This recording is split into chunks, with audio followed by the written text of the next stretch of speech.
Et donc, pendant qu'il restream comme ça Macron sur TikTok, bah oui, il monte la carte à l'envers, c'est pathétique. Mais Macron sur TikTok, c'est peut-être encore plus pathétique. Qui nous dit, alors là, attention, ça perd l'hypopète. Moi, je vais dire à Trump, mais Trump, le gars qui t'essuie les pellicules, tu vas lui dire des choses, d'accord. Je vais dire à Trump, et encore une fois, il faut que les médias citoyens fassent le travail, parce que si vous regardez BFM, vous êtes dans le médiavers, comme a dit Alexis Haupt, le médiavers, la matrice, un monde alternatif.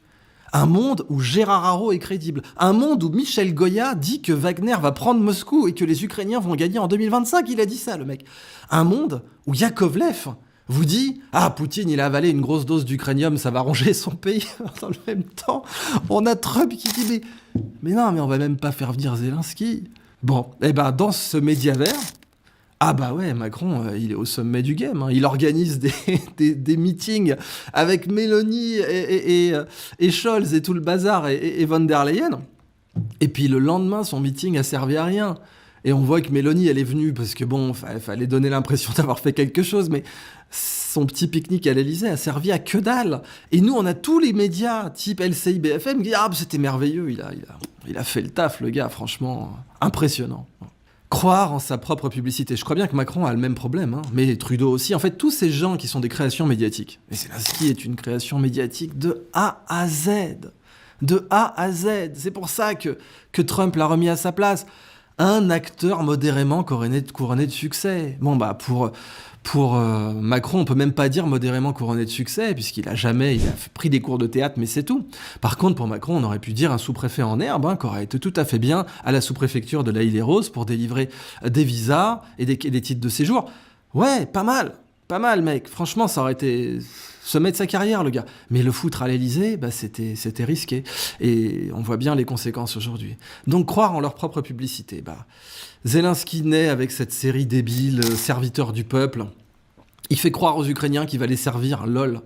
Il fait croire aux Ukrainiens qu'il va trouver justement, lui, une solution au conflit dans le Donbass, qui commence en 2014, pas en 2022. Et qu'il sera bien sûr pour la paix, parce qu'il avait fait valoir le fait qu'il parlait bien sûr en russe, comme la plupart des Ukrainiens. Et oui, c'est triste, mais c'est comme ça. Sauf que maintenant, il y a des pogroms anti-ukrainiens qui parlent russe, qui se font enfermer, etc. Des vidéos circulent, c'est assez dramatique. Mais bon, ça, c'est aussi le résultat de sa politique. Eh ben, Zelensky, il se fait élire sur un programme de paix, boum, la guerre, Churchill. Il a cru en sa propre publicité, Trudeau a cru en sa propre publicité, Jacinda Ardern a cru en sa propre publicité, Macron croit en sa propre publicité, Mark Rutte a cru en sa propre publicité. Ces mecs ne peuvent pas voir cette réalité en face à cause de leur narcissisme, en fait, qui est que si la presse les a fait, d'une part, elle peut les défaire, et c'est pour ça que les tatanes commencent à arriver, mais d'autre part, que si la presse les a fait, bah, eux, quand ils sont confrontés au réel, ils ne veulent pas accepter que leur être, au-delà de leur publicité, est dissonant. Que la réalité de qui ils sont ne colle pas à ce qui est présenté d'eux dans les médias. Comme par exemple quand Macron, on lui photoshop le biceps pour donner l'impression que c'est un immense boxeur, puis ensuite on voit d'autres photos qui paraissent à quelques jours d'intervalle, et là, à quelques jours d'intervalle, le biceps a été divisé par 3, qu'est-ce qui se passe ? Bon.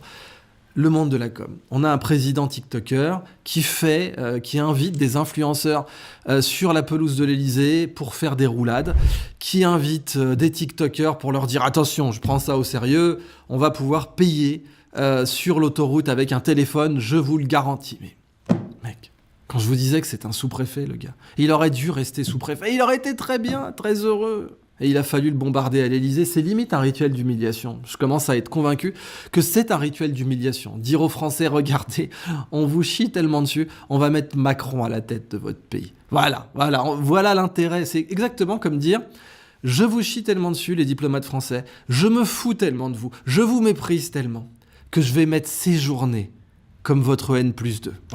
Voilà, ça va bien vous rappeler qui vous êtes. Un peu comme Caligula qui nommait son cheval sénateur, voilà qui vous êtes, ok ? Bon. Et ben là, Zelensky, il est en train de revenir à la réalité. C'est-à-dire que Trump a arrêté de lui livrer des armes, que Musk a dit, mais au fait, il a buté un journaliste. Ah oui, c'est vrai, Gonzalo Lira. Ah, quand on a buté Khashoggi, quand l'Arabie Saoudite a fait buter Khashoggi, là, ça a fait un scandale mondial, ce qui est compréhensible. Mais, et Gonzalo Lira alors ? Il est américain en plus, comme Khashoggi. Pas que américain, comme Khashoggi, mais en tout cas, il avait la nationalité américaine. Gonzalo Lira, vous l'avez buté, puis s'en vantait en plus, torturé, buté en Ukraine. À l'époque, l'administration Biden avait tout fait ça. Bon, il y a Elon Musk qui dit c'est pas cool de buter des journalistes. Il se fait répondre fuck you par un Ukrainien. Voilà, en ukrainien, bien sûr, dans son fil Twitter. Mais est-ce que vous êtes con là, encore une fois, vous avez à nouveau cru en votre propre publicité. Et qui vous fait croire que vous pouvez dire fuck you à Elon Musk. Le problème, c'est qu'Elon Musk, en fait, c'est Starlink. Et que sans Starlink, la guerre, elle est terminée, les enfants.